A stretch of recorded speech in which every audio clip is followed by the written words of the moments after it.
Bora lá para mais um videozinho de direito para leigos, com base neste livro da Maria Pia e do João Luiz, Direito para Não Advogados. Já falamos sobre um monte de coisas. Se você perdeu, vai na playlist Direito para Leigos aqui no meu canal para você ver os outros temas. Família, direito penal, contratos, imóveis, condomínio, consumo. E agora nós vamos passar por empreendedorismo, empreendendo e aprendendo. Como eu já falei anteriormente, não é o caso de nos aprofundarmos, mas você precisa saber um pouquinho para o seu dia a dia sobre empreendedorismo, juridicamente falando. Bom, quando a gente fala de empreendedorismo, a gente está falando de empresários e não de autônomos, tá? Se você não é empresário, você não empreende. Tem muito autônomo aí se achando empresário. E quem é empresário? É aquela pessoa que tem CNPJ, que constitui uma pessoa jurídica. CNPJ é o Cadastro Nacional de Pessoas Jurídicas.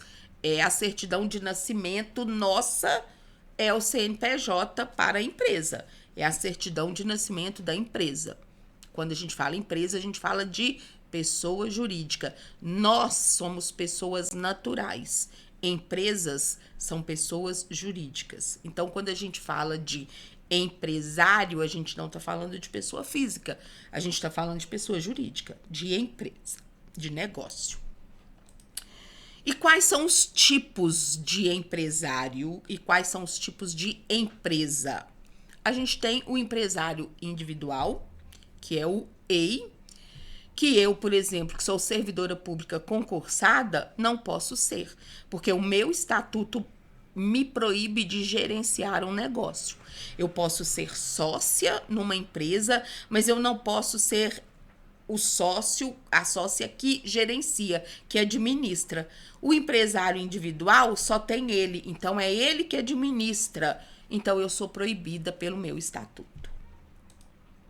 Microempreendedor individual, o MEI. Há uma diferença contabilmente e juridicamente falando para o empresário individual.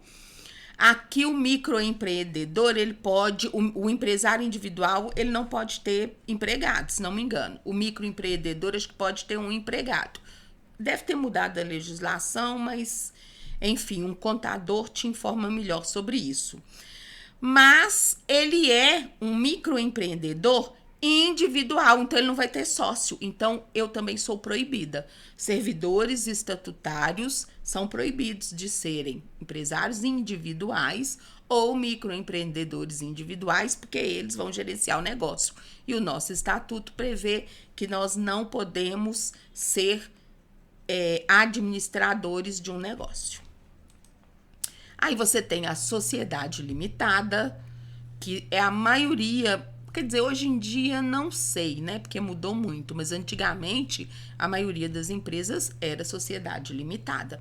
Aqui você vai ter sócio, aqui você vai ter capital contrato, capital social investido, e aí a legislação determina o que é preciso para você montar cada uma dessas empresas.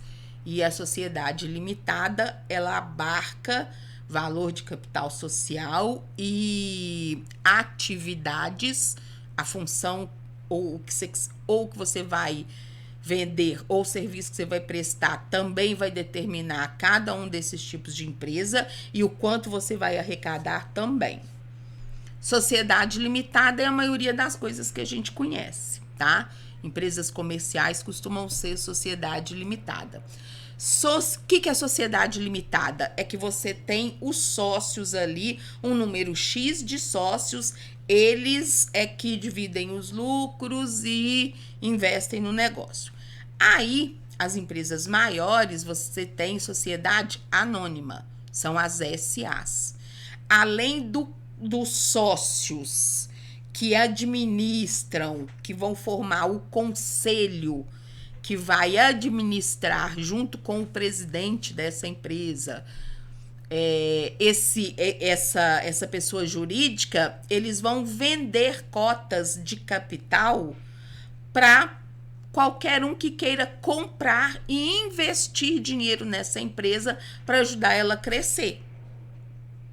Então, por que a sociedade é anônima? Porque você não sabe quem são os sócios. Você comprou uma ação daquela empresa, você vai receber dividendos dela. Como você não preenche os requisitos que o Estatuto da Sociedade Anônima determina que precisa ter para você participar do conselho que toma as decisões, você vai ser apenas um sócio ali que recebe dividendos. Combinado? Dúvidas? Deixem aí nos comentários, tá bom? Temos as sociedades simples, que é relativamente recente, pelo menos de quando eu estudei. E aí nós temos todas essas empresas que eu mencionei até agora, elas visam lucro. Elas visam distribuir lucro para os seus sócios. Existem outras empresas que a gente não chama de empresas, mas que são pessoas jurídicas, são empresas, porém não tem como objetivo distribuir lucros. Tudo que ela ganha tudo que ela arrecada é investido nela própria. É o caso das cooperativas. A gente sabe que é uma mentira do caralho, né? Que esse povo lucra através, por exemplo, de altos salários, como presidente ou diretor de cooperativa, mas enfim, vamos seguir pela lei, porque aqui minha obrigação é passar para vocês a lei e não as maracutaias. Então, cooperativa é um tipo de empresa, é uma pessoa jurídica, tem que ter CNPJ, mas ela difere das outras por não distribuir lucros. Ela não tem sócios, ela tem cooperados. Então, todo mundo investe, todo mundo presta serviço, todo mundo recebe pelo serviço que presta, e se porventura sobra um lucro, é investido na própria cooperativa. Consórcio é a mesma coisa. Associações são a mesma coisa. E por falar em associações, quando você ouvir falar de ONG, toda ONG é uma associação, tá? Não existe a pessoa jurídica ONG, existe a pessoa jurídica associação, que vulgarmente, como se fosse o apelido dela, a gente chama de ONG, de organização não governamental. Esse termo surgiu porque as pessoas começaram a criar associação para executar atividades que o poder público não executava, e as pessoas ficavam achando que aquilo era o governo que estava prestando um serviço. Por exemplo, de proteção animal. Né? Tô recolhendo os bichinhos da cidade, mas eu não sou poder público. Eu sou uma organização não governamental. Sou ONG. Quando falo em ONG, é associação. Os diretores da associação também podem ser remunerados se ele exercer atividade exclusiva, se ele se dedicar exclusivamente à ONG ou à associação, mas ela não distribui lucros. O que ela arrecada é investido na pessoa jurídica.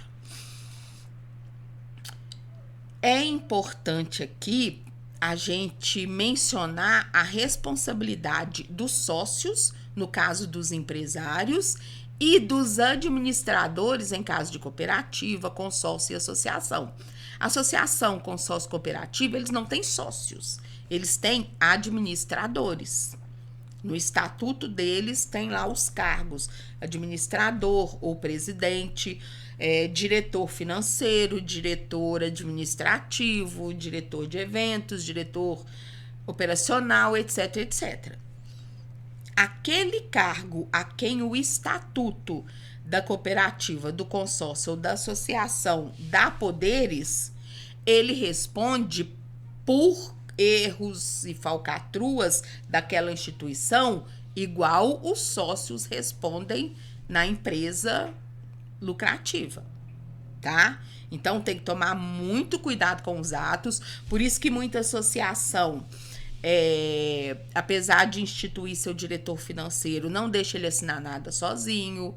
Despesas a partir de determinado vulto, consta lá no estatuto que o diretor presidente vai assinar junto com o diretor financeiro.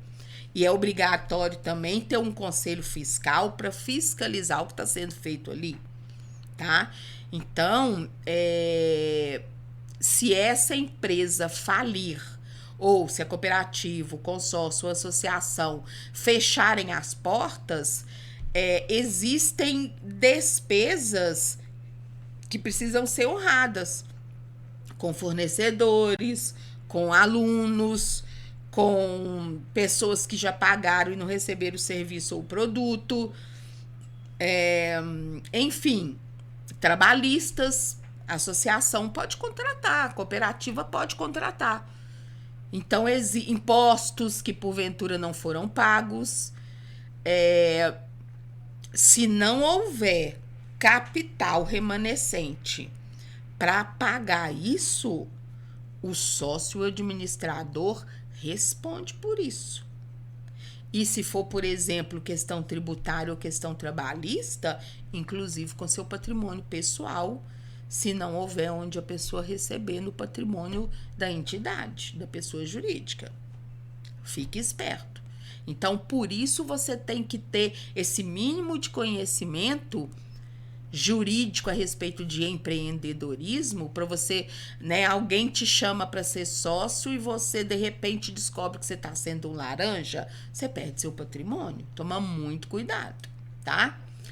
Próximo vídeo nós vamos passar por questões trabalhistas.